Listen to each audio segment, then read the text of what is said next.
As pessoas costumam falar muito sobre o poder da oração, né? Em diferentes igrejas e até em diferentes religiões.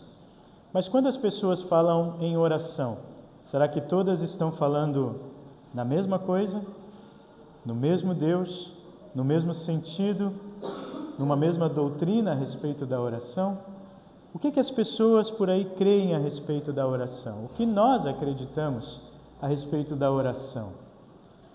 Há pessoas que têm uma oração mais poderosa do que outras? Há pessoas que são mais ungidas por Deus para orar do que outras? Faz diferença se orarmos em 500 pessoas, numa grande corrente, ou apenas eu sozinho no meu quarto orando a Deus? É diferente o pastor orando aqui no altar por vocês, de vocês mesmos orando em casa ou aqui, por vocês mesmos e pelos outros a quem querem interceder? A oração depende do quanto nós clamamos e o quanto estamos emocionados, do fervor que temos no momento no nosso coração e da força com a qual oramos. Se eu jejuar ou prometer algo a Deus na oração, Ele vai me ouvir melhor? Muitas perguntas, né? Perguntas que, na verdade, dizem respeito a práticas que são boas. Orarmos com muita gente, trazermos a oração aqui ao altar, pedimos ao nosso pastor para orar por nós ou conosco, envolvermos as pessoas no orar e também clamarmos a Deus com toda a confiança. Tudo isso é bonito.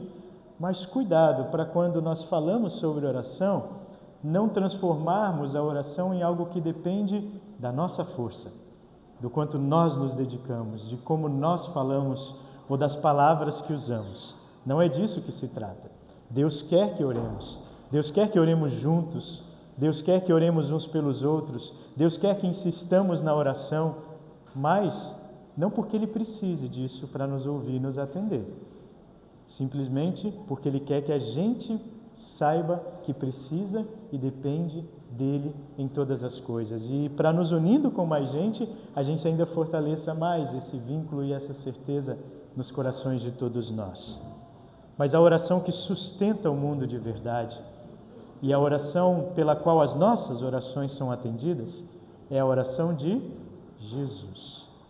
Ele, o único mediador entre Deus e os homens, é aquele pelo qual nós oramos. Quando nós dizemos na nossa oração, em nome de Jesus, é isso que nós queremos dizer. E nós temos visto nas últimas leituras do Evangelho, semana passada e na anterior, o quanto Jesus incentiva os seus discípulos a orarem ao Pai em seu nome.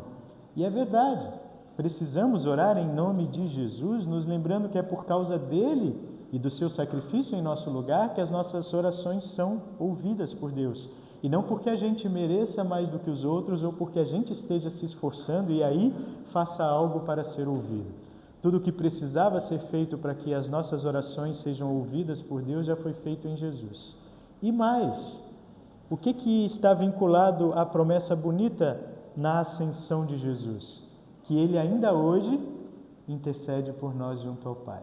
Quando nós dizemos no credo que Cristo está sentado à direita do Pai, nós estamos dizendo de maneira figurada que Ele está ao lado de Deus intercedendo por nós, cuidando de nós, olhando por nós. Ele e somente Ele, nenhum outro ser humano, por mais digno e dedicado a Deus que tenha sido, merece as nossas orações.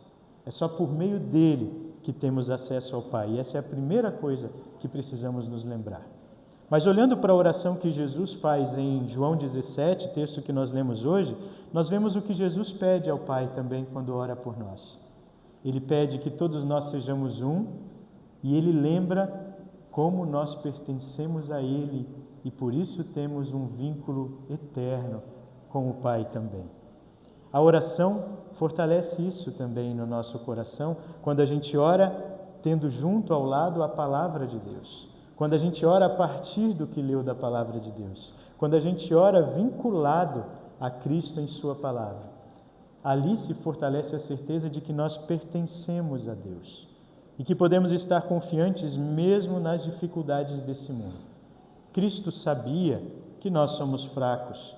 que não pode estar sobre nós a carga de darmos conta da nossa vida ou de guardar a nós mesmos. Por isso ele pediu ao Pai: Pai Santo, pelo poder do teu nome, o nome que me deste, guarda-os.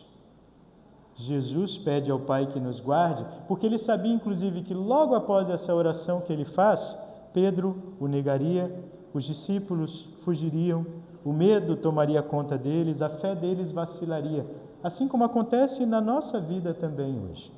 Medo, negação, ou às vezes o ocultar de quem realmente somos e cremos, uma fé vacilante, mas que ainda é guardada em nosso coração por ação do Espírito Santo, não pela nossa força. Jesus promete o Espírito Santo para que ele desse a nós, pela ação da sua palavra, uma perseverança que vai além da nossa fragilidade. Nós continuamos a enfrentar, enquanto estamos nesse mundo, pecado, culpa, medo, tentações, sofrimento. Nós vivemos num território hostil como Igreja de Cristo nesse mundo e que pode se tornar muito mais hostil no futuro também. Mas Cristo sabia disso. E Ele não nos deixa abandonados e órfãos. Ele intercede por nós e promete que estaria conosco todos os dias até o fim dos tempos. Nós vivemos no mundo sabendo que não pertencemos ao mundo, mas pertencemos a Cristo, o Salvador. E no meio das nossas dores, enfermidades, perseguições, tentações, perdas, no meio do cansaço ou da hostilidade que venhamos a sofrer, temos a certeza de que não estamos sozinhos. O apóstolo Pedro, no texto que nós lemos hoje, inclusive nos desafia a olharmos o sofrimento com confiança e alegria, a entendermos os sofrimentos pelos quais nós passamos como marcas de que estamos vinculados a Cristo e assim também estaremos vinculados à sua glória quando Ele vier de uma vez por todas a julgar os vivos e os mortos e a nos levar para um reino que não terá fim. Chegada a hora, Cristo diz: Pai, glorifica o teu Filho. E o interessante é que Cristo não está falando de glória de Deus como vitória nesse mundo, mas Ele está falando da glória que passa pela cruz. E que aí sim vence todos os poderes e toda a maldade que está presente no mundo. E a nossa vitória com Cristo passa também pelos nossos sofrimentos, pelas nossas dificuldades. E se no meio desses sofrimentos e dificuldades a gente ora a Deus, a gente conta com a sua presença. No meio das nossas orações, Ele nos carrega no colo. No meio das nossas orações, Ele acolhe as nossas dores. E Ele nos responde amorosamente em sua palavra. Ele nos responde dando corpo e sangue de Cristo na ceia. Ele nos responde através de irmãos e irmãs que nos acolhem quando nós menos esperávamos, com seu amor, com sua disposição de perdoar, com sua disposição de nos acolher, como nós cantamos antes, como um só rebanho, sob um só pastor. Jesus diz em João 17:3, a vida eterna é esta, que eles conheçam a Ti, que és o único Deus verdadeiro, e conheçam também Jesus Cristo, que enviaste ao mundo. A maneira de nós conhecermos o único Deus verdadeiro é conhecendo a Cristo, a quem Ele enviou ao mundo. E qual é a maneira de as outras pessoas hoje conhecerem ao único Deus verdadeiro? Conhecendo a Cristo através de nós, do nosso amor por elas, de quando a gente diz, eu vou orar por você, de quando a gente ouve com o mesmo amor que Cristo ouve as nossas orações e as entrega ao Pai, ouve as dores e dificuldades dos outros e as entrega a Deus em oração. Quando a gente convida outros a estarem conosco em momentos na nossa casa, em momentos, quem sabe, na nossa igreja também, para ouvirem a palavra e entenderem a resposta de Deus para as suas orações também. Os meios concretos pelos quais Cristo nos guarda estão à disposição de nós sempre, mas também estão à disposição de outras pessoas e precisamos oferecer a eles. Dizer que aqui há batismo pelo qual Deus nos chama de filhos e filhas e nos dá certeza de seu amor por nós. Dizer que aqui há Santa Ceia de verdade, em com e sob o pão e vinho nós recebemos o corpo e sangue de Cristo. Não é simbolismo, é realidade e que isso está à disposição das pessoas. Dizer que aqui a gente está centrado na palavra de Deus e não nas nossas próprias forças, na nossa moralidade ou nas nossas emoções simplesmente. Que aqui temos uma palavra que leva a Cristo.